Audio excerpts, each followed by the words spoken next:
What is going on, buddy? I am back with another collab here. It's unfortunately my last one of this season, but we look to go out with a bang here, man, as the Pittsburgh Steelers and the Seattle Seahawks go at it on New Year's Eve tomorrow in Seattle.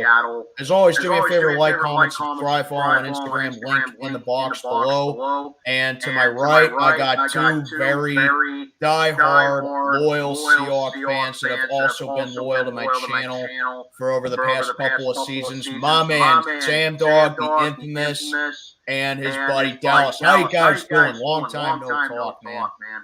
We're doing good right now. We just got the Dallas-Detroit game on TV right now. I think this might be the first time I've ever talked to you via StreamYard. Yeah, me too, man. I watch your guys' weekly picks every week, and I always hear you on the phone, Dallas. So, yeah, great to meet you, man. Yeah, great to finally meet you via camera. Yeah. Yeah, for sure. I got an eye on the Cowboys and the Lions as well. Can't believe they missed that easy stop on CeeDee Lamb that resulted in that 92-yarder. Yeah, and I can't believe that Dan Campbell actually went for it on 4th and goal. They should have took the easy 3 points where he had in his back pocket.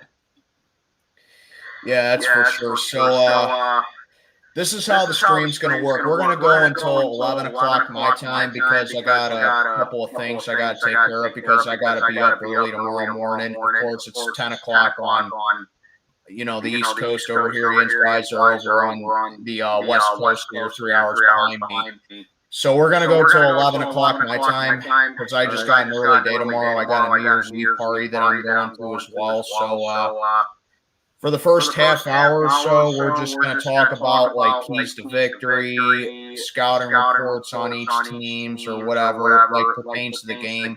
And then we're just going to leave it up to chat. So, yeah, both these teams are 8-7 coming into tomorrow as they are looking for playoff spots and playoff seedings potentially. And, I've said countless times on my channel that this Pittsburgh Steelers team is just not a playoff team, in my opinion, because of all the stuff that's been going on with us this season, with constantly mismanaging games, constantly playing poor, getting whacked by first-year head coaches and quarterbacks along the way as well. But how do you guys feel about the Seahawks this season, seeing that you guys have the same record as us, surprisingly? Well, to be honest with you, obviously the quarterback situation for us, it is what it is, with Geno and Drew Lock. So it's kind of reminded me a little bit like the last couple of years of like 2011 when we had to tough it out with Tavares Jackson and Charlie Whitehurst. But this time around, we're playing it out with Geno Smith and Drew Lock, which I do expect us to get a quarterback in this upcoming 2024 draft. Who we get, we don't know, but it's been kind of a surprising roller coaster ride when we thought we were going to be staring down 6-8 in the eye, and then we get that big upset win over the Philadelphia Eagles, and then obviously winning last week on Christmas Eve. So it's been kind of a little bit of a roller coaster. But we obviously don't think that we're going to be going that far either, because obviously the San Francisco being, the team that they are in the NFC West, the juggernaut they are, and just there are lots of other juggernauts in the NFC, so it's going to be tough to take down those teams, and we are nowhere near close to being that, which I've always been saying we got a lot more and a couple more good drafts before we could catch back up to that, but it's going to come down to building on the trenches for our side, too. That's for sure. What do you think, Dallas? Yeah, it's just been kind of an up and down year.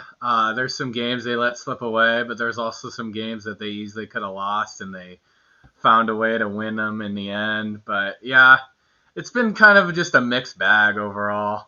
Some games our offense looks really good, and then there's just games where we struggle to, like, put up 20. And then there's games where our defense looks really good, but then we've had games where our defense has just looked really bad, like against the Cowboys. So, yeah, it's just a mixed bag of everything. I don't know what to make of this team this year. Yeah, definitely. Your guys' defense has definitely had its moments. Like earlier in the year, it was like week 4 against the Giants on that Monday night game. You got over 10 sacks against them. 11. Yeah. I was there. Remember, I was there in MetLife Stadium. I made the trip to that game, and I was there the night before that for that Chiefs Jets game too. Yeah, you're a season ticket holder, aren't you? Yeah, back home in Seattle. I will be going to this game tomorrow too. Do player interactions by the tunnel too. Yeah, this is the first time that Pittsburgh's been here since 2015, since that wild shootout, that like 39-30 game. I remember that one. Yeah, I was there too. Really Yeah, me well. too, man. Roethlisberger and Russell Wilson just put up a bunch of yards. Yeah, fun fact about that game. Marcus Wheaton went off in that game, and he had over 200 receiving yards against the Legion of Boom. Yeah. He's the only receiver that has ever put up 200-plus yards against that defense. Yeah.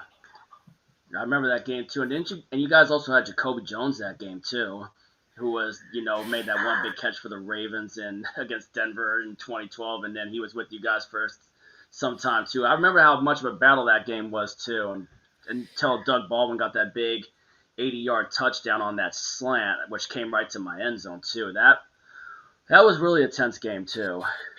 Yeah, Jacoby Jones and Mike Mitchell, who gave up that touchdown. They're right up there with Neil O'Donnell, Wymus Swede. And I guess you can throw Antonio Brown up there now for players that we don't speak of in Pittsburgh. It's kind of like we're not really speaking about Russell Wilson, but obviously now with the news of him getting benched kind of now solidifies the W in the trade we made. Oh, for sure. If I'm being honest on that one, for sure. Like I knew these guys won that trade after midway through last season. Yeah. No, I mean, granted, Russ has turned in a really good comeback player of the year early season, but still, you guys just absolutely robbed them in that trade. Yeah. And you used those draft picks to your advantage too.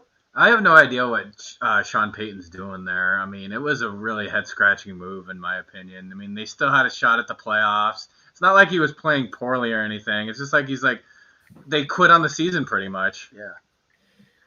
Yeah, and that's a shame for Denver because, they got off to such that terrible start, and they go on this big winning streak in the AFC, and then they have that terrible game last Sunday against the Patriots. Like, looking back on it, I really do think that Sean Payton did throw that game away just because of the season that Russ was.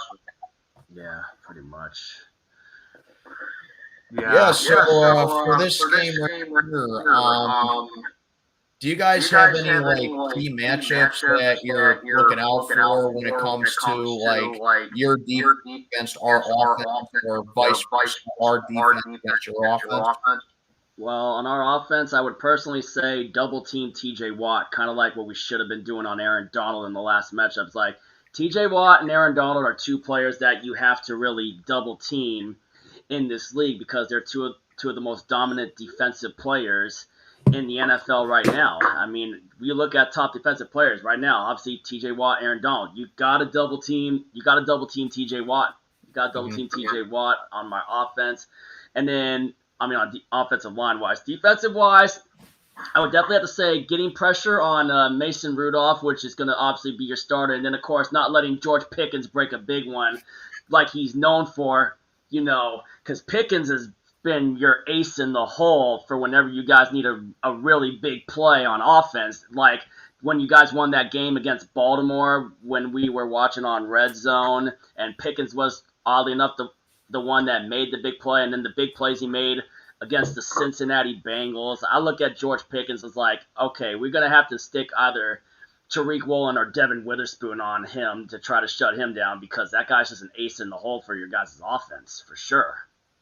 Mm-hmm. I would also say we also got to look out for Alex Highsmith when the Steelers are on defense. He's another one of your better pass rushers on your defense. Yeah, totally. I agree. I think I touched up on this in my preview I put out yesterday. Abraham Lucas is going to be starting in this game, right? Yeah, Lucas has been back for a little while. Him and Charles Cross too, which we lost both of them that first game against the LA Rams in Week 1. So there are definitely some key pieces to that offensive line, which we had to play with a bunch of makeshift offensive lines earlier on in the year because those two went down, which was tough. Which I could not believe that we were able to win the games that we were able to win in that time, though, too. But yeah, we should have Abe Lucas in this game for sure. Yeah, we should have him. Yeah, I think him going up against TJ right there, like you guys mentioned, you know, you got to get like multiple bodies up on him right there because that's a tall order alone for Abe Lucas. Yeah. I'm also interested to see our receivers against Joey Porter Jr. and your other corners that you have, if we can exploit them. Yeah, that's actually what I was just going to say because you know, Jake, we're all very high on JPJ over here, obviously because he's Joey Porter Sr.'s son. That's like the main reason. So obviously he has a ton of expectations, but like he's lived up to them pretty well as just a rookie so far. Because it's like, you know, Tomlin calls all the shots defensively for us over here. And it just seems like every time that he's been out on the field, it's like, oh, you know, you're going up against Devontae Adams. Just go one-on-one with him. Oh, you're going up against Cooper Kupp. Go one-on-one with him. Oh, you're going up against Jamar Chase, the first Bengal game. Go one-on-one with him.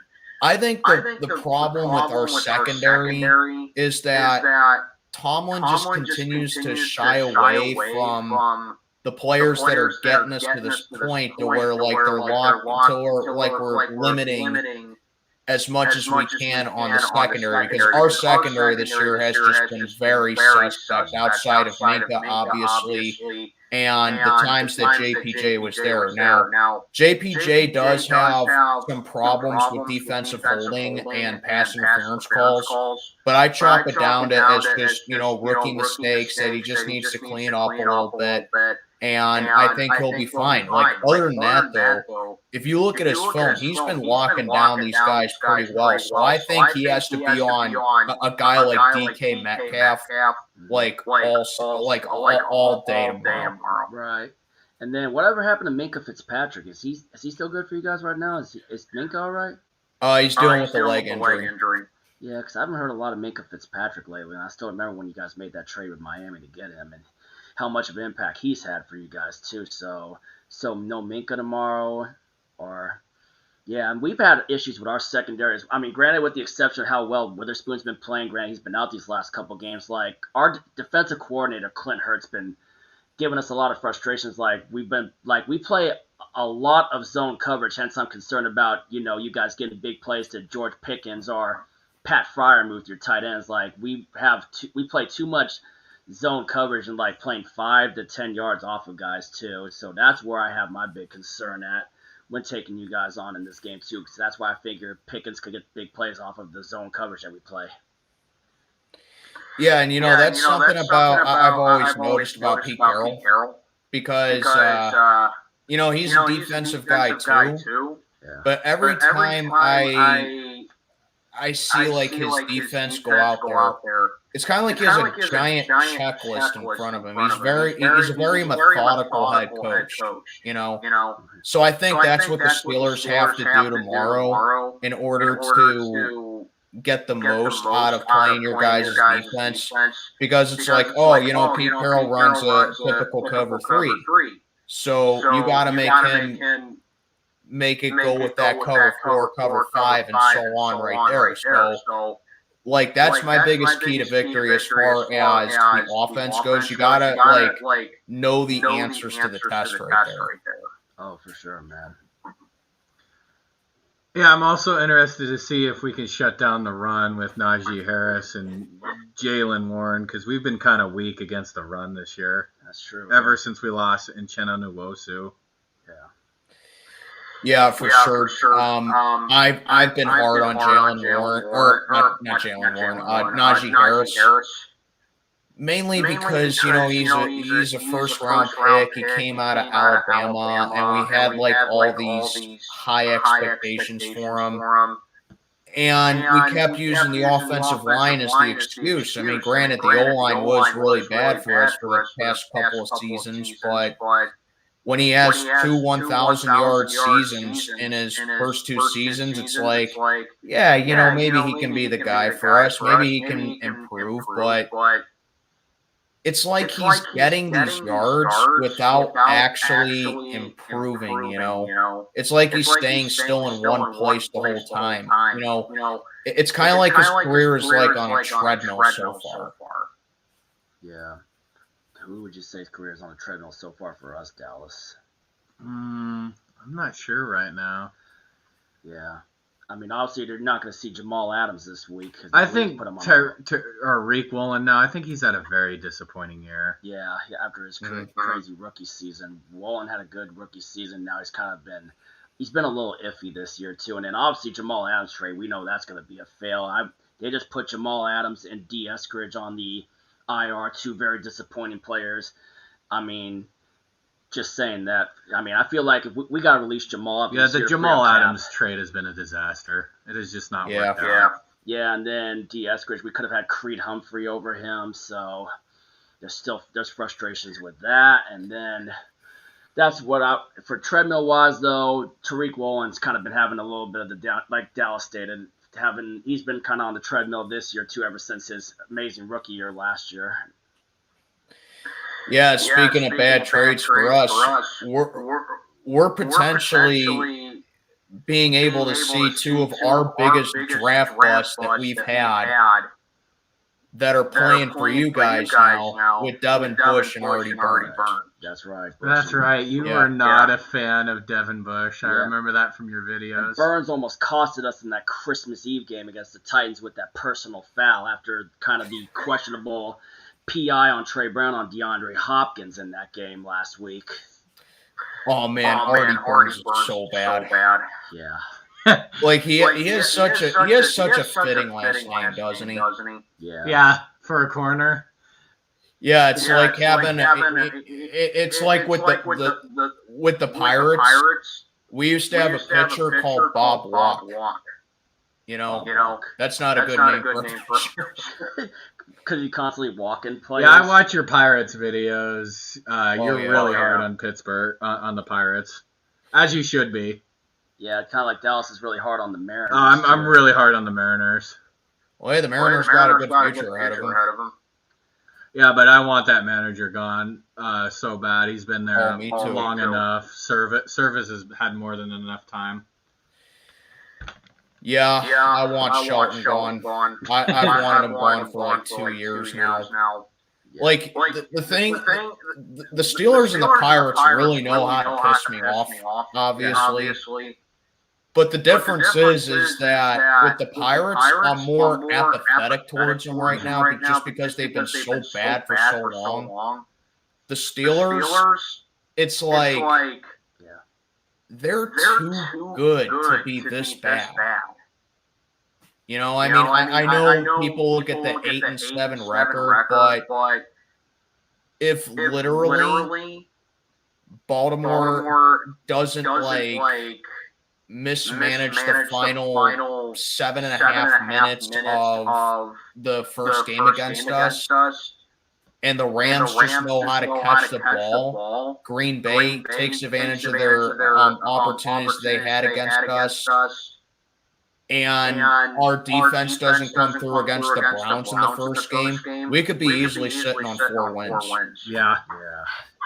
And there's obviously, our defense was so bad against Detroit earlier in the year, too, not to mention we knew what we were up against when we were facing that Baltimore Ravens defense. Like, when we were playing Baltimore, me and Dallas, we knew that could very easily be a long day, especially with the O-line that we have, too, which I also remember in another key player, other than double-teaming T.J. Watt, but Cameron Hayward, Hayward's... Oh, yeah, I forgot about Cameron Hayward. Cameron Hayward's also another force that I'm very concerned about going up against, too. Like, especially when we try running guys like Kenneth Walker and Zach Charbonnet, trying to establish a good running game in this game is another big key too, is seeing if we can open some holes for Walker or Charbonnet to make some big chunk plays too, and then keeping Geno upright, and give him the time to be able to throw to guys like DK Metcalf, Tyler Lockett, Jackson Smith, and Jigba, who has been my absolute standout rookie on offense, along with Witherspoon being my absolute standout on defense, which, Witherspoon's pick six came right to the end zone that I was sitting in New York. I got to see that pick six. Yeah, he came right to my corner. Wow, that's awesome. Yeah. Yeah, Jackson Smith and Jigma, I think he has such a great ceiling for you guys. I've always said the most underrated aspect of an offense is having a third target. Oh, yeah. And, this Jackson Smith and Jigma kid, I think he really has that potential, Because, you look at the Killer B days for us from, 2013 to 18. I mean, everyone always says, Big Ben to Brown, Le'Veon Bell in the backfield. It's okay, who are you going to throw to when Antonio Brown's being doubled? That's why we got Juju Smith-Schuster in 2017. And, like I mentioned before with Marcus Wheaton against you guys, having a third target is the most underrated thing of an offense. No doubt about that. And, Big Ben back in the day, he always said that Heath Miller was his go-to guy. Yeah, Heath had a big game against us in that same game as well. I remember Heath Miller and all the Steeler fans that came to our stadium doing the loud Heath thing during the. Yeah, I remember those days. I don't really think we really had anything that we chanted for except when they did that fish song, that rock band Fish song, and everyone did the Wilson back when it was Russell Wilson during that year, but yeah. Pretty much. Yeah, for sure. I think offensively for us, it's something that I've been saying ever since the first Bengal game back in week 12, where it was our first game without Matt Canada. Do what got you there. Because in that first Bengal game, we were using our tight ends. Pat Freiermuth had a great game in that game against the Bengals. I mean, Kenny Pickett didn't throw any touchdown passes in that game, but it was our first 400-yard offensive game in 3 years. So it's keep using what got you there. Use the tight ends. You got to use your running backs because Jalen Warren, I feel like if he gets the carries that Najee has, Jalen would be way more explosive. He would have way more production. I think he is definitely the RB1 on this team. So I think a good matchup tomorrow is definitely going to come down to Jalen Warren against Kenneth Walker. Yeah. And, of course, he's going to have to face, Jaron Reed and Draymond Jones. We just released Frank Clark today, too. And then, obviously, there's Draymond. Losing Uchenna Nwosu was pretty much big for us, too, and stopping the run, too. So there's definitely my concerns there, too. And then, of course, now ever since that Week 4 matchup, you remember we made that trade for Leonard Williams with the New York Giants. Mm-hmm. Leonard Williams I've been impressed with the way Leonard Williams has been playing, though, but I wasn't a fan of giving up a second-round pick because I love, building through the draft. You heard me when talking for my draft, I always been one to preach about building in the trenches, but we really got to use more of those draft picks. And one of the pet peeves, I get it from my dad, is I hate giving up, lower round draft picks too. So. Oh yeah. Yeah, everyone talks about the first round pick, the second round pick. The middle to lower rounds is where you really make your money in the draft. Oh yeah. And that's why a lot of Steeler fans were both very loving and critical of Kevin Colbert, our old GM, before Omar Khan came over here, because it was a big double-edged sword with him. He knew how to find hidden gems with receivers, but when it came to drafting corners, he was god-awful. My God. Yeah, kind of we found Pete Carroll, with the way he finds talent, though, like his biggest strength has always been in the later rounds too, especially the undrafted rounds. Like we got this incredible kid out of UCLA. Well, he also played at Duke though too, and I kind of want to see him get more action. But Jake Bobo, he's been another one of those gems. Like always somewhere in the undrafted. Pete and John always seem to find an undrafted gem, and this time around it's been Jake Bobo for us. Oh yeah. And then, like, we haven't really had a lot of uses of our tight ends except for Colby Parkinson. Colby Parkinson has our only tight end touchdowns this year too, including the game winner that he had against the Titans. Like when we use our tight ends, usually it's Fant getting a lot of actions when we do a bootleg out to the side with Gino, where Gino kind of goes out, curls out of the pocket, and is able to hit a tight end on a dump off him. Disley, Parkinson from time to time too, but it's like we haven't really had a lot of action out of the tight ends lately with scoring like we would be used to. Wouldn't you say, Dallas? Yeah, not really a lot of tight end production this year. Like we can't get them involved.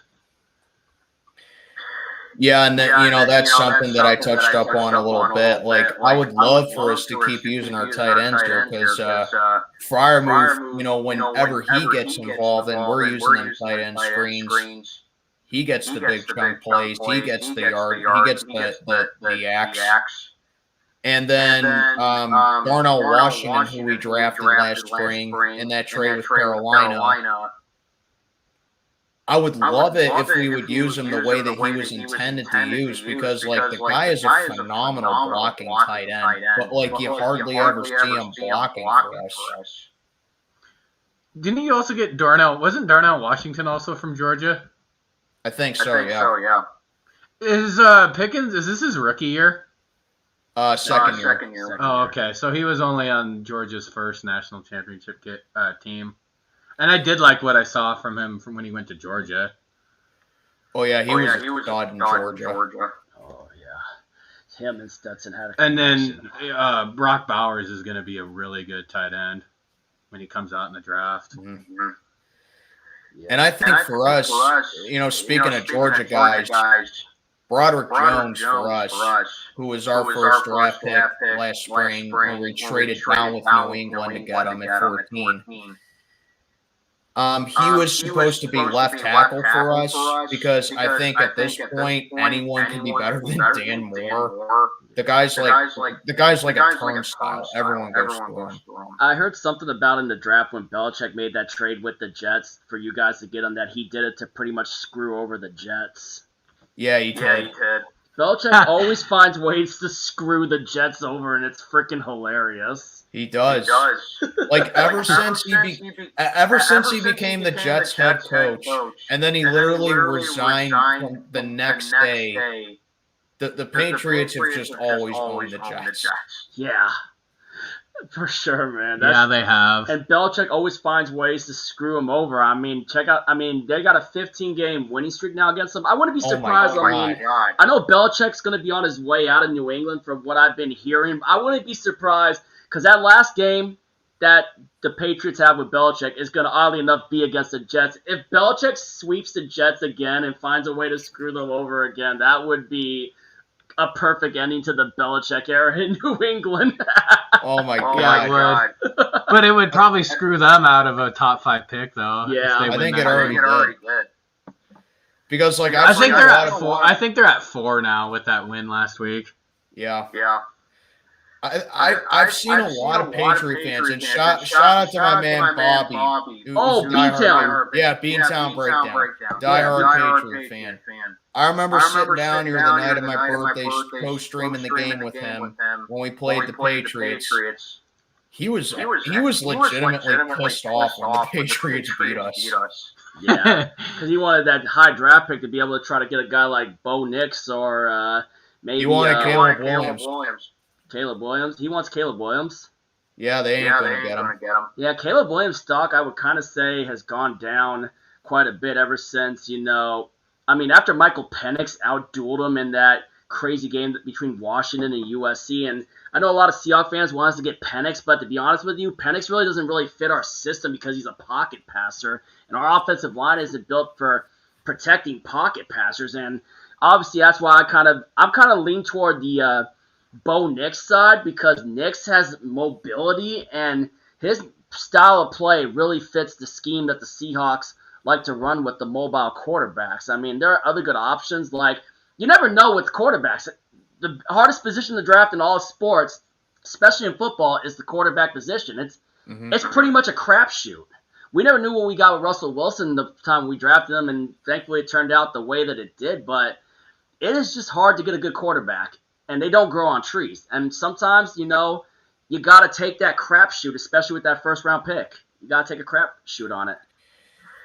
Yeah, for sure. And that's why we've been screaming over here to start Mason Rudolph more, because he fits the offense way better than Kenny Pickett and Mitch Trubisky do. Yeah. Like, at this point, Mitch Trubisky and Kenny Pickett are practically the same quarterback. Like, they do all these dinks and dunks that are like 5-yard hitches.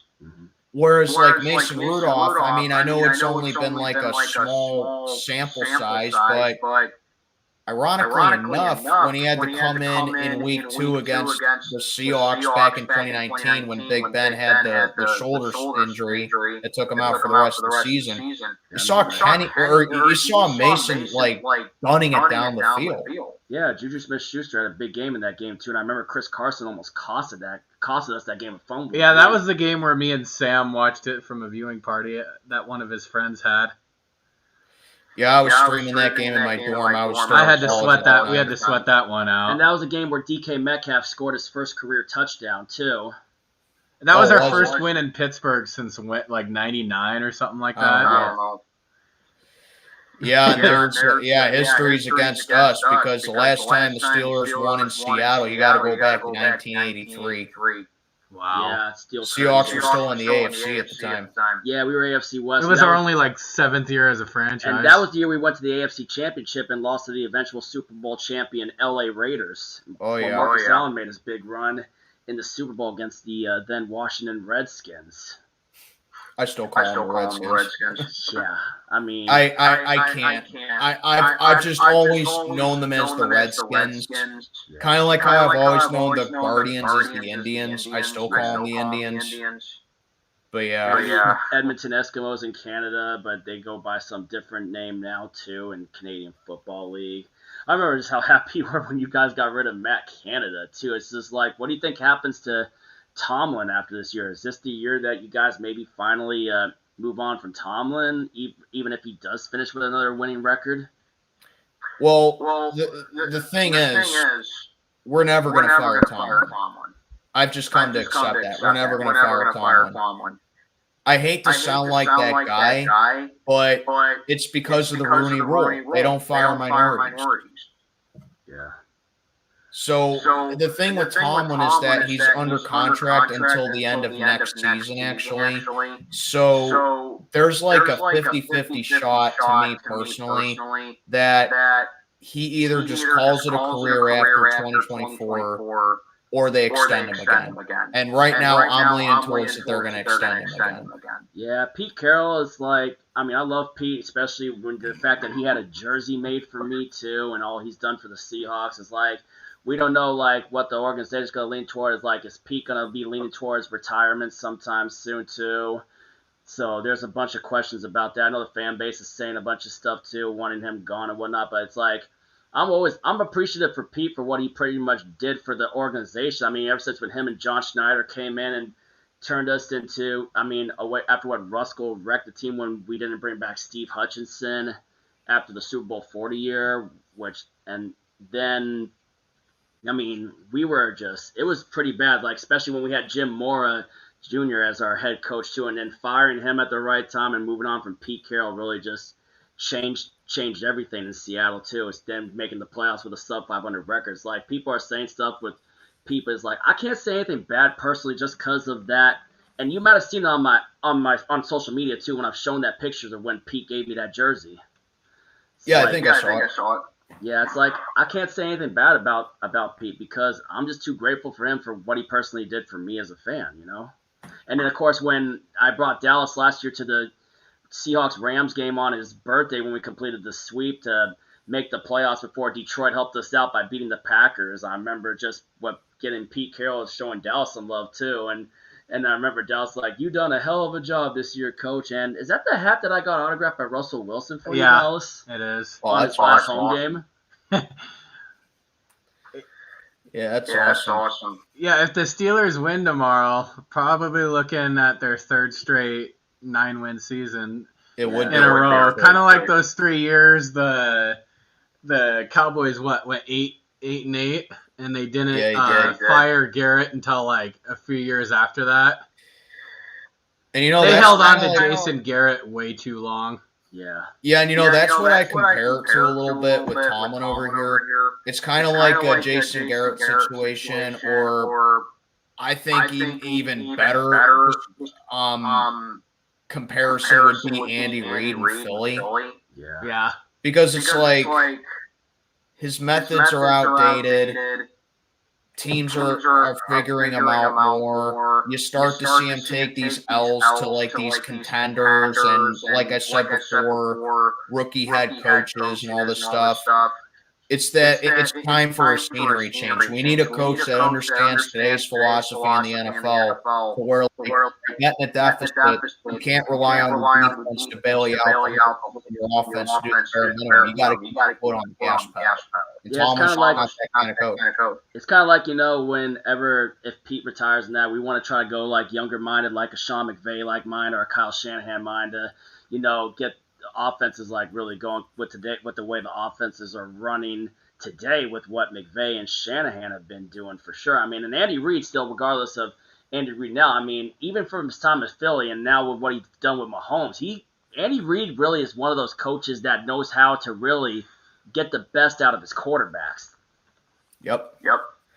Yeah, if the Steelers were to move on from Mike Tomlin and for some reason Jim Harbaugh were to leave Michigan, would you want somebody like Jim Harbaugh? Mixed feelings about Jim Harbaugh.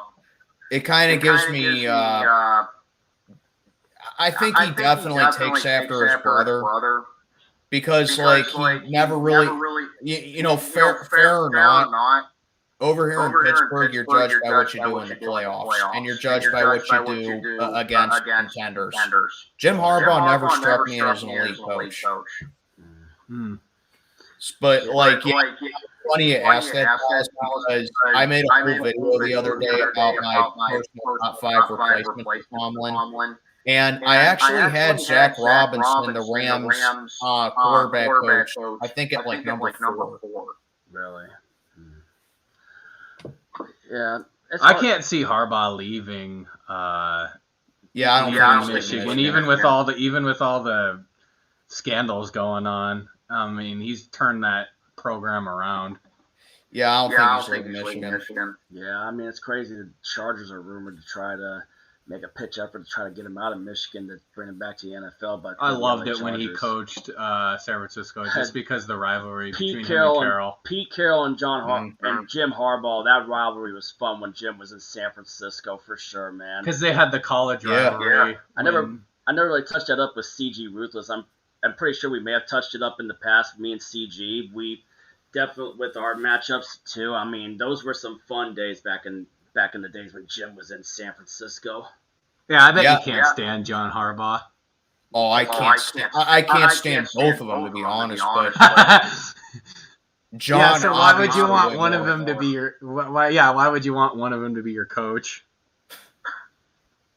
I can't. I do not like John Harbaugh at all. I think he's better than Tomlin, honestly, but still, that doesn't warrant me to say that he's a great coach. I think he's very overrated in some areas where, he thinks he's so smart trying to outsmart everybody, and it just makes him look stupid. It's kind of costed him some games, especially that game when the Ravens lost to the Colts. Some of the fourth down decisions especially against the second Browns game where they blew a 14-point lead against them. Yeah, the Ravens could easily be undefeated. I hate to admit it, but they could. Yeah, they've let every game slip away that they've lost in the fourth quarter, or in the second half. And granted, it's crazy to think Lamar Jackson's only loss to an NFC quarterback was to Daniel Jones. Yeah. Yeah, that was last year, I think. Yeah, 2022 when they blew that game to the Giants.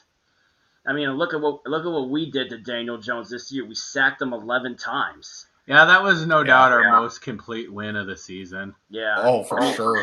And then Drew Lock, in a way, he actually pitched into that win because Geno went out for a little bit, and then he started out. He hit Metcalf for a first down. He ran for a first down on 3rd and 10, hit Noah Fant. Noah Fant was just a yard short, and then we punched it in with Kenneth Walker. And I remember I was thinking the Giants were going to get back into it with the way they drove in Witherspoon pretty much. Daniel Jones tried Witherspoon, and Witherspoon brought it back 97 yards to my corner. Yeah, definitely. Our most complete game was last Saturday. Yep. Beating the Bengals the way you killed Cincinnati. I remember. Yeah. I think did we pick Pittsburgh in that game, Dallas? I think we did. Yeah. Yeah. Why am I guessing? I have the scoreboard pulled up right here. Yeah, you guys both took Pittsburgh. Yeah, I remember because it was the way Cincinnati blew that game. I think against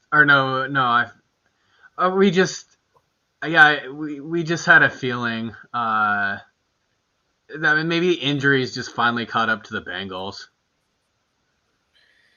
Yeah, there's that. But, and you guys were desperate for a win. Yeah, for sure. And we were loaded with injuries as well. Like we were on like our 4th and 5th string inside linebackers in that game, and we didn't have Minka in that game. And DeMonte Kazee wrongfully getting suspended for the rest of the season. So it's like, who are we going to start at safety? What are we going to do with the secondary? We were up 24-0 at half against them and never looked back. No. Yeah. You dominated from the start. Yeah, pretty much. Literally. It was a complete team win in all three phases. Just dominated them, especially after Pickens got the next long touchdown, which, like I said earlier, Pickens second play of the game. Yeah, second play. He's known for those big long plays, and he torches secondaries for big touchdowns. Yeah, and that's my thing with not Deontay, George Pickens. He's a great talent. He definitely has the skills, and he definitely has the potential. I just wish he'd shut up. Because he comes off as a me first guy. He whines about not getting the ball too much. It's like, bro, it's a 53-man roster. You're not going to get the ball every single play. Kind of like us with DK. DK just needs to control his emotions. Yeah, that's exactly what Pickens needs to do. Yeah, for sure. Kind of just like DK with his emotion, where he gets pissed off, gets his costly penalties, pretty much. Don't you not like Deontay Johnson either? Oh, man, Deontay Johnson, what a waste of money. He only has 2 touchdowns since getting extended. Wow. Dang. Yeah, and I remember you didn't like Chase Claypool. Yeah, you would always rip on Claypool. I remember how happy you were when you traded him to Chicago, and then you were yanking on him, especially when he got to Miami with how bad it was for some of them too. Granted, I don't know, is Chase Claypool even still on an active roster right now? I think he's in Miami. Yeah, still. But yeah, I will fully admit that when we drafted him back in 2020, I liked him because he came from Notre Dame, first of all, and that's the college team I cheer for is Notre Dame. So it's like a match made in heaven for me. And he had a phenomenal rookie season, actually. He had 9 touchdowns in his rookie season. But then, ever since then, he just fell off a cliff. He started getting careless with his play. And it showed in that Vikings game a couple years ago on Thursday night with a running clock. We don't have any timeouts left. He catches a pass to get a first down. And instead of putting the ball down to preserve time, he does a little pose like this with a running clock while the offense is trying to get back in the snap with no huddle. He wasted 10 seconds right there. Yeah, that was the game where you guys dug yourselves a 29-0 hole. And we almost came back and beat them. I remember that game. Yeah, I mean, I'm not saying that if Claypool didn't do that, we would have beaten him, but he easily cost us at least one more play. That was in 2021? Yeah, that was a couple years ago.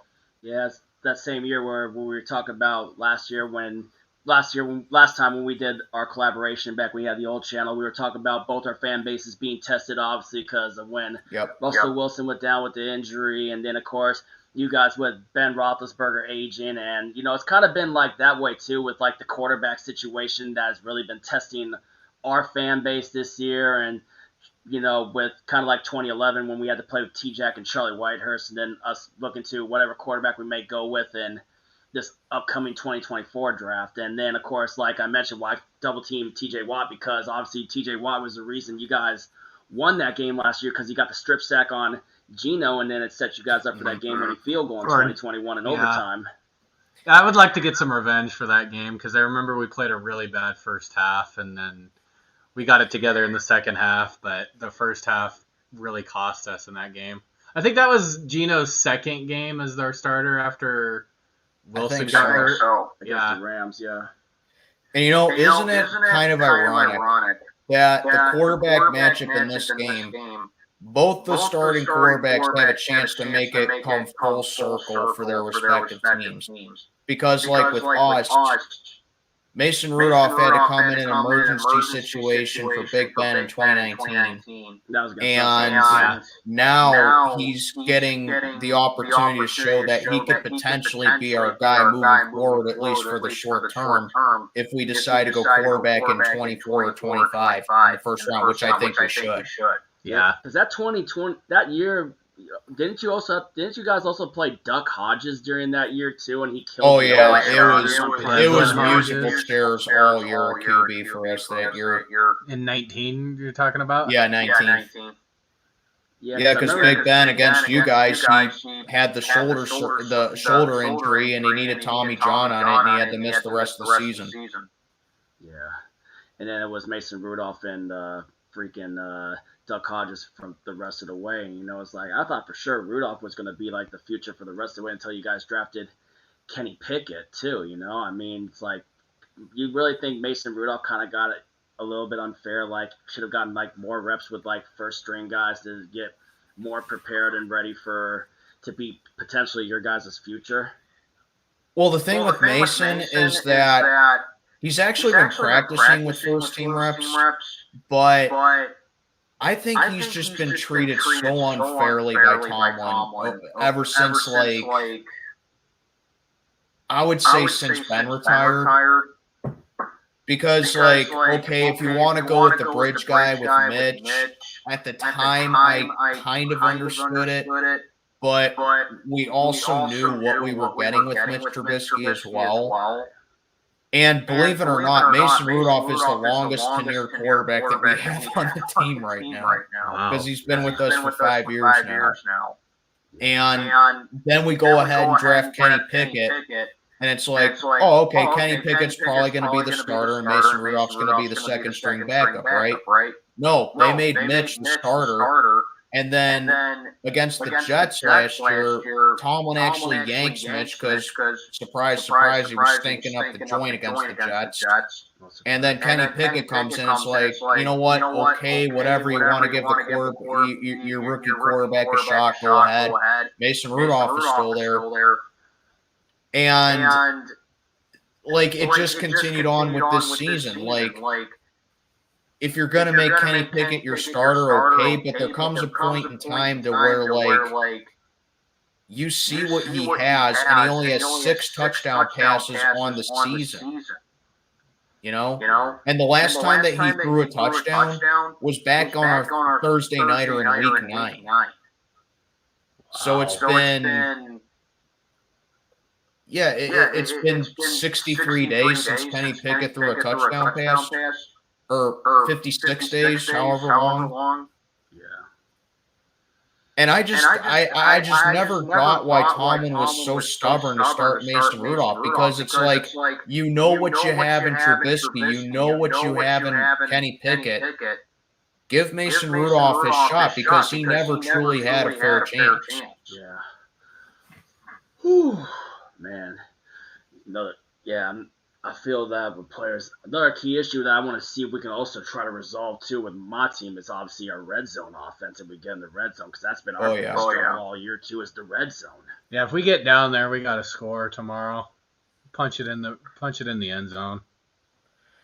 Yeah, for sure. I'm just looking at some of the comments here. How are you personally feeling about this game? Well, you guys know me. I'm a realist. It doesn't matter if it's my team or not. I am a realist.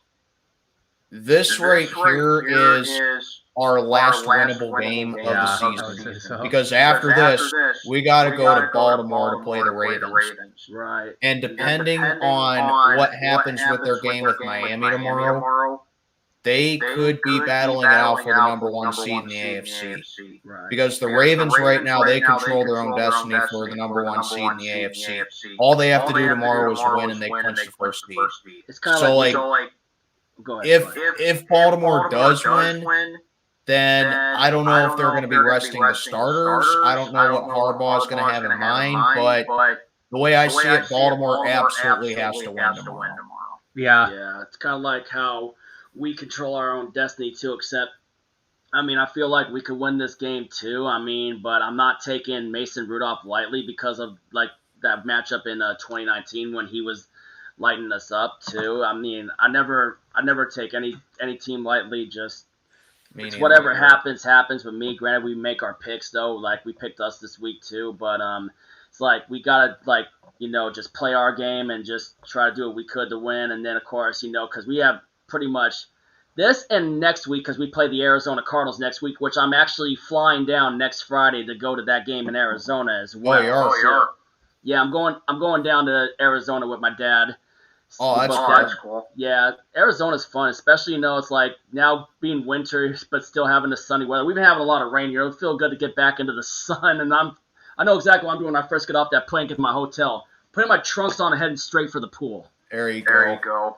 Yeah. I think the weather's actually supposed to be decent for the game tomorrow, like high 40s, partly cloudy. Yeah, that's what my mom was saying that too, because I'm trying to figure out what I want to wear tomorrow. Obviously, I'm going to wear my jersey that Pete gave me, but I need to figure out what cold weather gear I need to put on. I think the line was Seahawks minus 3.5, and the over-under was like 41.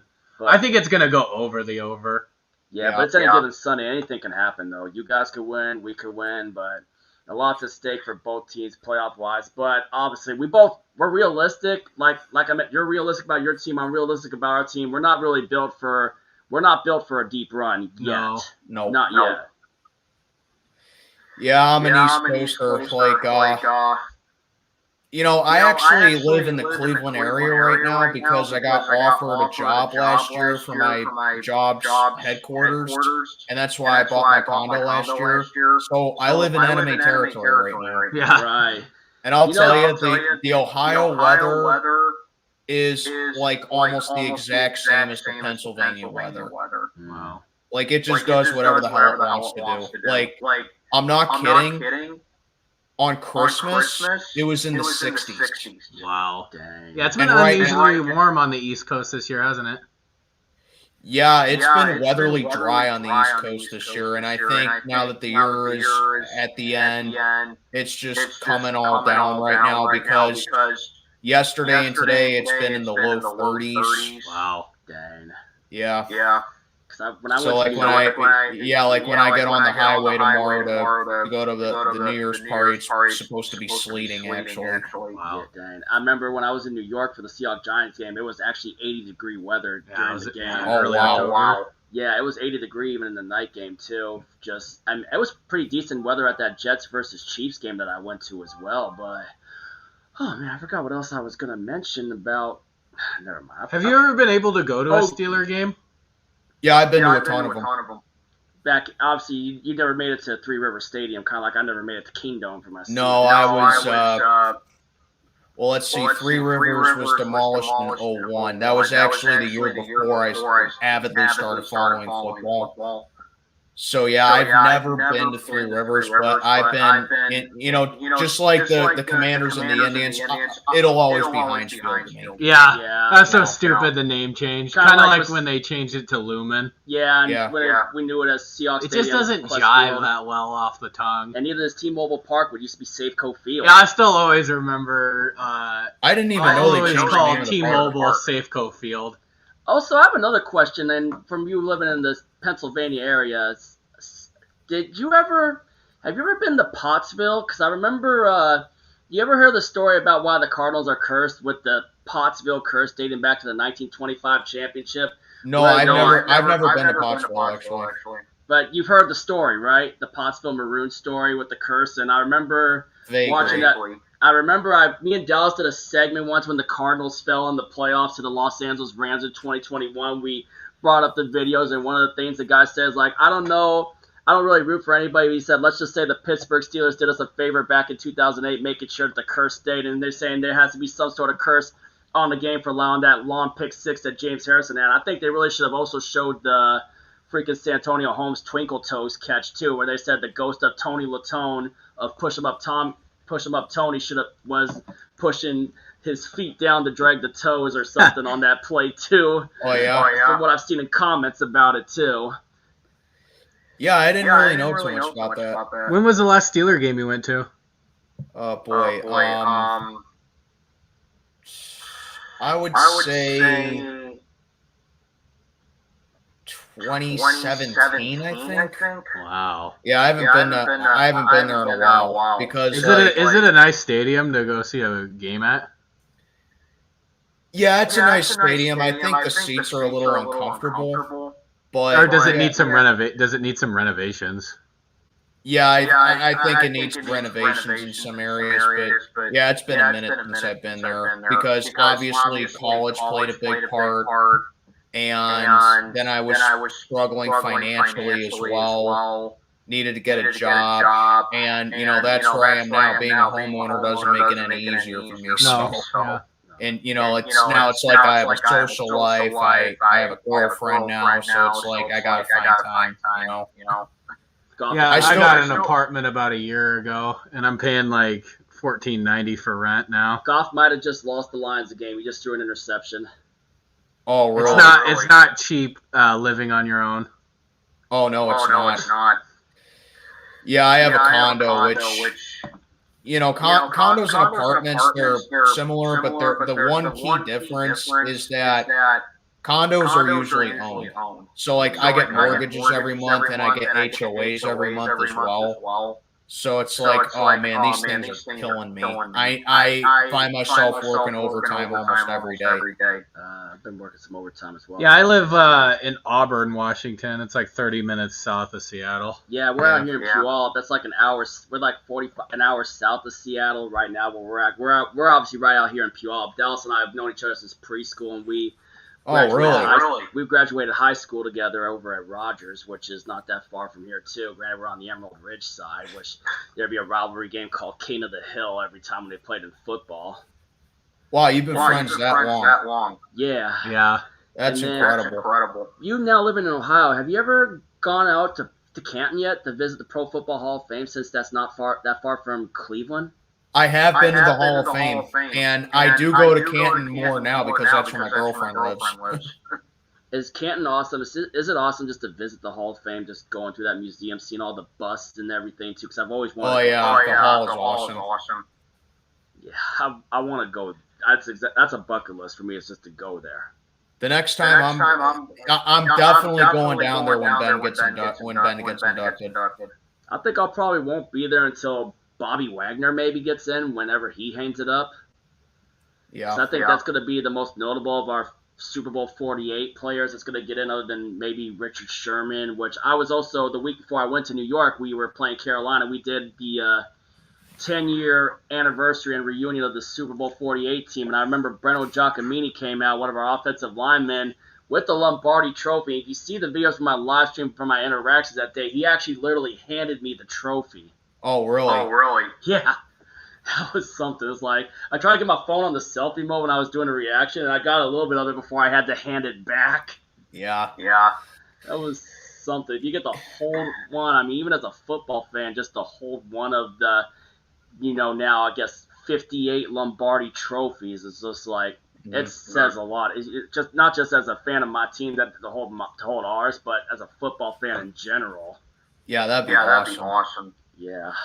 Yeah, like with me, I'm from Sharon, Pennsylvania, which is kind of like the halfway point between my place right now and Pittsburgh. It's about like Cleveland to Pittsburgh's like a 2-hour drive, so like it's definitely feasible for me to drive down to Pittsburgh. So it's kind of like us. What's that? It's kind of like us driving from here to Ellensburg. Oh, okay. Yeah, so like my hometown is like literally in the halfway point. So like I used to live right on the border between Ohio and Pennsylvania. So Western PA. Yeah, Western PA, Eastern Ohio. Yeah. You ever been out to? Because I've been to Pennsylvania before. Like the last time I was there was in 2022 because I drove out to Philadelphia with my buddy Adam. Oh, where in PA? Philadelphia. Unfortunately, I have been to Philly. Yeah, I ran the Rocky Steps. I love running those steps. That's hope I never have to go there again. Yeah, you don't like it over there? Hate it. But did you at least enjoy running the Rocky Steps? I did not do that, but because I was young when I visited Philly, and I did not like it back then as much as I do now.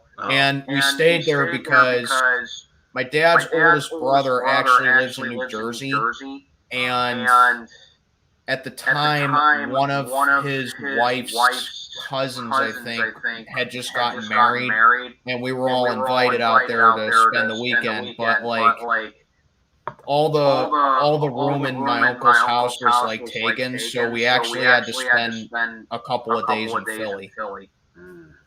Yeah, and like Philly, it's like that place where like if you don't speak their language or you don't know what's going on there, they treat you like idiots. Yeah. I had no problem with some of the Eagles fans I talked to when I was over there. I mean, because we were talking about I talked about their Super Bowl run and whatnot. But my visit to Philly wasn't just multiple days.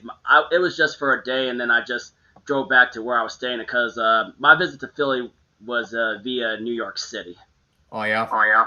Yeah, I love going over to New York City. Obviously, I've never been to New York City. Oh, you should go one of these days. It's really fun, especially. I mean, I did my live stream of that Thursday night game between the Lions and the Packers from my favorite cigar bar in New York, which was Soho. Yeah, I've been to the state of New York. I've actually been to Niagara Falls on the Buffalo side, and I've been to Syracuse, and I've actually been to the Baseball Hall of Fame in Cooperstown. But like, I've never been to New York City. Yeah, I remember Griffey won the home run derby in Pittsburgh in 1990. Love Griffey. I actually met him 5 days before Michael Jackson died on his. Oh, did you? Yeah, I met him. It was after a game against the Arizona Cardinals. Arizona Diamondbacks. It was the 1 year when he came back, and it was the reason I remember the day, June 20th, 2009, because Michael Jackson died 5 days later, and I got to go down there because my buddy was the head chef for the Mariners, and I wish I didn't lose my phone with that picture on. I didn't get Griffey's autograph till he raised the 12th flag at a Seahawks game, and later that season on a baseball just somewhere in my room. And then that same night, I also got to meet Ichiro Suzuki, who should be the next Mariner hat in the Hall of Fame. Man, two legends right there. Love Griffey Jr. He's my favorite baseball player I've ever seen, actually. And he had the best swing in history. Oh, man. sweetest swing ever. I need to one day meet Edgar Martinez, though, one of the greatest DH of all time. I'll tell you, if Griffey Jr. could have stayed healthy, he could be the home run king. Yeah, he really could have. And he did. He never even needed the needle for it. He was as pure as they came, man. Yeah, unlike some other people like Barry Bonds. Yeah. A-Rod. Who I cannot stand. McGuire and Sosa. Yeah, like over in Pittsburgh, Barry Bonds is very mixed bag. Like, you got the older fans that actually like him, and then if you're a Pirates fan that's like me, where you're I would say under the age of like 35, You probably hate Barry Bonds. Because he cost us. I will take this to the grave with me. The Pirates should have won the World Series in 1992. We're up against the Braves, bottom of the ninth in Atlanta, getting ready to go to the World Series. The Braves scored 3 runs and beat us. Former Pirate Sid Bream beats the throw to home plate, and it was because Barry Bonds horribly misplayed the ball in left field and threw a very off-key throw. Yeah, he was a terrible outfielder, wasn't he? No, he was a really good outfielder. I mean, he won 3 straight MVPs with us in the 90s, but, like, when you make a mistake like that in Pittsburgh, you're never going to live it down. Like, what would you say? Obviously, it's like we'll never live down, the 1 yard, which I don't like bringing that up because obviously I was in Arizona in the very section, in the very end zone where we should have ran Marshawn. I still have my Super Bowl ticket too, man. Oh, you do? Yeah, I still got my Super Bowl ticket from that too, and that's another play that lives in infamy. Obviously, losing to the Denver Nuggets in 1994 when we were a 1 seed with the Sonics. Yeah, another one that lives in infamy too. And then, like, what would you say lives football-wise? Obviously, because I mentioned what lives in infamy for Seahawk-wise for that. What would you say lives in infamy for Pittsburgh Steelers football for you? For me personally? Yeah. Definitely Super Bowl 45. Against Green Bay when, what play particularly? Rashard Mendenhall's fumble. Clay Matthews. Yep. Right? Because the thing is, Ben played bad in that game too. He threw 2 interceptions that both led to Green Bay touchdowns. One of which was a pick 6 by Nick Collins. Yeah, but it's like after that, Ben battled back and he put us in a good enough situation to come back and potentially win the game. But that damn fumble was Rashard Mendenhall, man, it sucked all the momentum away from us after that. As Seahawks fans, we enjoyed that Super Bowl. I mean, obviously, no offense. I mean, I know. I mean, Super Bowl 40, obviously, where Bill Levy, I mean, I'll be honest, I'm still bitter about 40, to be honest. He's going to go to his grave still being bitter about that one. I've moved on after we won 48, I got over it. 48 kind of gave me a little bit of that close, especially just to know that we finally got a Lombardi, It's just like, I've always been appreciative just for the fact that at least I got to see my team at least win it in my lifetime, Yeah. It's like sometimes you got, like, I'm not saying all 49er fans are bad. Even the current 49er fans a lot of times just say they claim the 5. It's like, if it didn't happen in your lifetime, you should have no claim to those championships. Like, they don't win it. Yeah, you know what I mean? Yeah, I was just no about offense to to anybody say, that could be a 49er fan watching. No offense. Yeah, I was about to say, because, like, if I was, like, maybe 5 or 6 years older, Super Bowl 30 would be infamous for me. Yeah. Because there's conspiracies about Neil O'Donnell, who was the QB for us in that game against Dallas, that he actually put money on the Cowboys in that game, and that's why he threw those 2 awful interceptions against them. What? Just like how they say Bill Callahan threw Super Bowl 37 for the Raiders. Yep. Yeah. Conspiracy theories. You kind of don't like to talk about certain conspiracy theories in the sport, but, man, Jared Goff got a drive going right now that could potentially maybe tie the game and force overtime in this game. You still got the Dallas Lions game on your screen? I have it on my phone right here.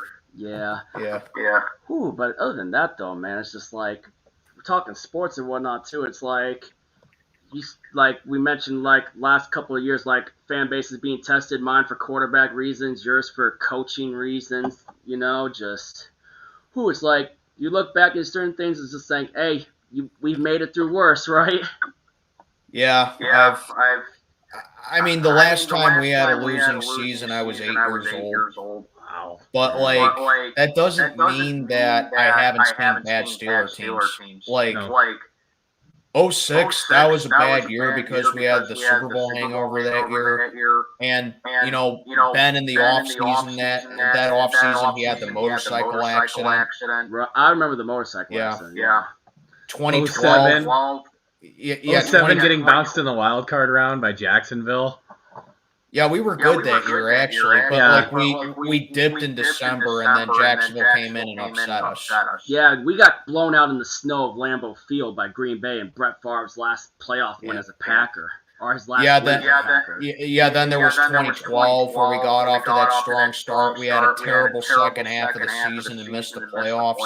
And then 2013, we started off the season 0-4, and we somehow finished 8-8.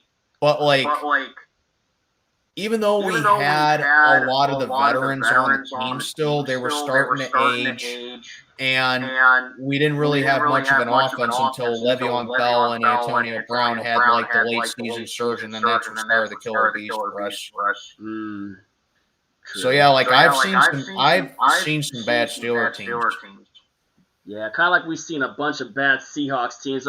Personally, I was born the year that the worst year happened, where we went 2-14 in 1992, and Cortez Kennedy won Defensive Player of the Year on a 2-14 team. Yeah, Cortez Kennedy, God rest his soul, because he died some odd years back. I had the privilege of, I've met 3 of our 4 Hall of Famers. I've met Largent, I've met Walter Jones, who you've seen me show high praise for the last stream, and then of course I've met the late Cortez Kennedy. I've never met Kenny Easley yet.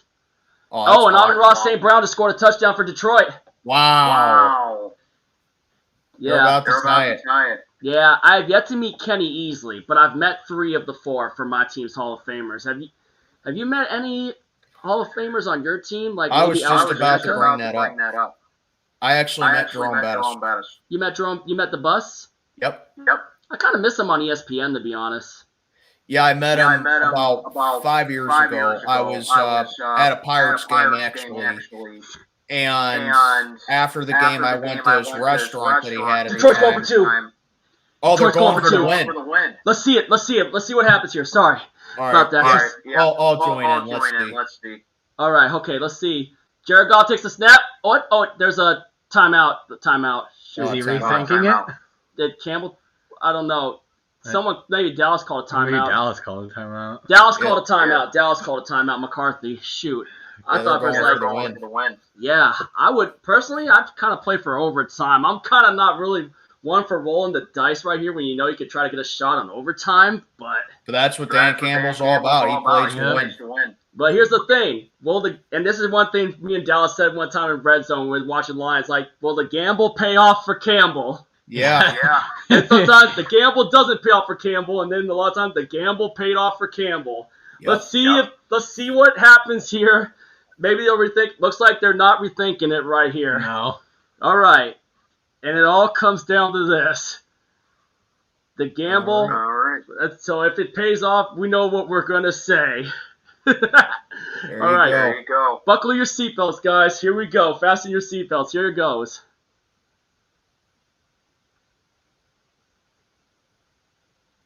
The gamble paid off for Campbell, and it's an offensive lineman who caught it.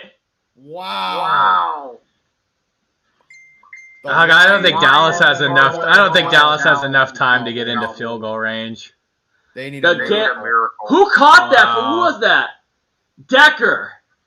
Decker caught it for the Lions. Wow. As the saying goes, Dallas, the gamble from Campbell actually pays off for Campbell. The gamble paid off for Campbell because wait, there's a flag. What the heck's going on? Is there? What are they arguing? What's the flag? Hold on. Let's listen in. Wait, did they report it? Are they going to take it back? Incredibly late. Oh, ineligible touching. Hey, that made up for them failing on 4th and goal. Yeah. Illegal touching by Taylor Decker. They called illegal touching. No way. They're taking it away. No way. I would kick the PAT now. Oh my God! Are you kidding me? Illegal touching. Now we probably go to overtime now. Yeah. Just kick the extra point now. Kick the PAT and just go to overtime. Oh my gosh! I'm glad this game actually was good. Yeah. I mean, it still is good right now, but yeah, dang,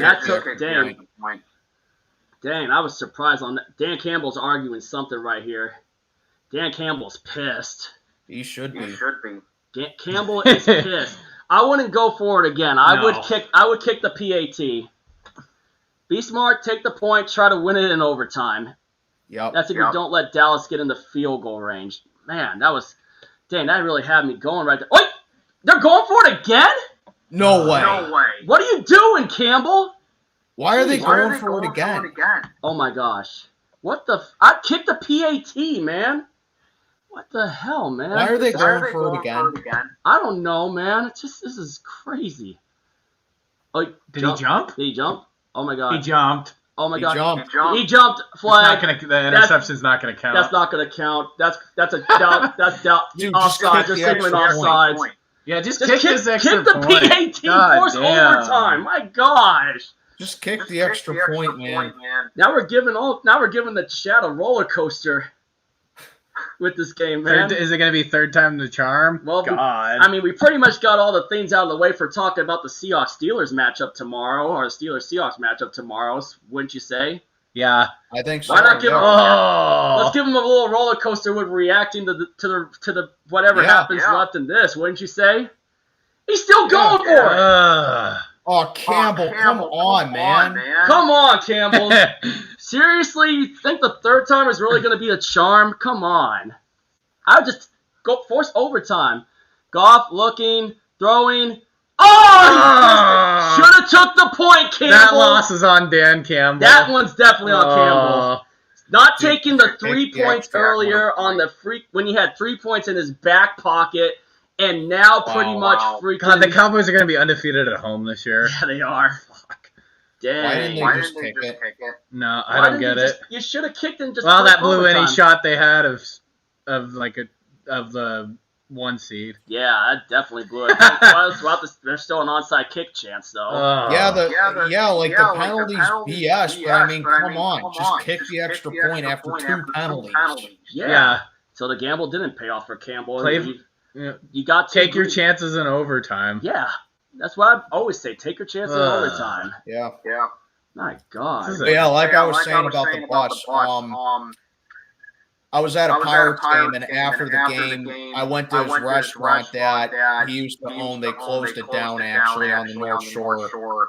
And there was a point where I was just sitting there eating my stuff.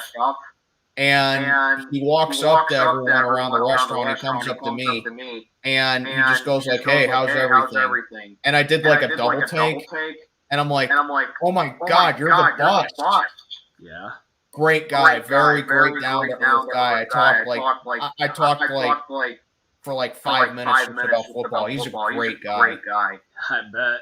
And it looks like that will end it for the. No, wait, Dallas called a timeout. But, man, being Jerome Bettis, Walter Jones, same way, too. Like, I talked a lot with him at Trufont's Bowling events over the year about, like, certain offensive linemen and just talk about his career being in the Hall of Fame. I talked about how he mentioned Orlando Pace once in his Hall of Fame speech. But Walter Jones, he changed the game at the left tackle spot with the protection of the quarterback's blind side. He was actually mentioned at the beginning of that movie, too. Yeah, Walter Jones changed the game, man. I don't get what the heck was frickin' Campbell thinking. He should have just taken the point and just tied the game and tried to face overtime. Bad decision there. See the onside kick again since McCarthy burnt the last time out. If Detroit all right, well, I hate to cut it short, guys, but it's getting late over here, and I need to be up early tomorrow, so I'm going to call it a stream here. But I thank you guys so much for collabing. Definitely need to do this again for when we have another matchup with each other. Or just do a football. This was a football one in general. Yeah, this was a lot of fun. Hopefully, we got a lot of views. Oh yeah, this was fun. Yeah, Happy New Year. Happy New Year. Yeah, Happy New Year. I'll be sure to watch your post-game video tomorrow, post-game recap. I hope it's talking about a Steeler loss. Yeah, I mean obviously with that, but it's like anything can happen. It's like I'll probably be doing my post game from somewhere too with New Year's Eve, either my place or maybe a cigar bar, win or lose, because it's New Year's Eve. It's just Yeah, I have no idea when I'm getting home tomorrow night. I'm probably gonna have to take an Uber, but like. Yeah, I'm gonna have that up either late tomorrow night or probably like right after the ball drops. I don't know. Yeah. But yeah, I'm definitely gonna have that out. But thank you guys so much. This was a blast. Oh, thank you, man. Thank you for planning this in advance, man. Yeah, for sure. All right. And this is Mac. This was Sam Dog in Dallas. We'll sub up to his channel. Link is in the box below. And I am gone. Peace! Usually you would do that too.